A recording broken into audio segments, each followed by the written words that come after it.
দই ফুচকা খাচ্ছি এখন।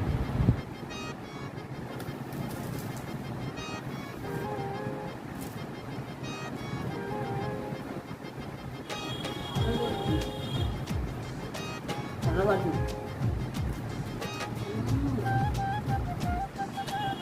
খুব সুন্দর বন্ধুরা। ভিডিওটা ভালো লাগলে লাইক করবেন, সাবস্ক্রাইব করবেন, শেয়ার করবেন বেশি বেশি করে, আর পাশে থাকবেন বন্ধুরা। পাশাপাশি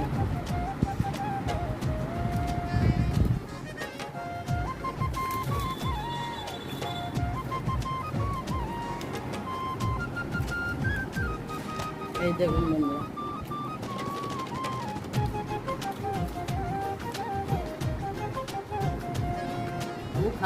ঠান্ডা হয়ে যাবে। ফুচকাগুলো নরম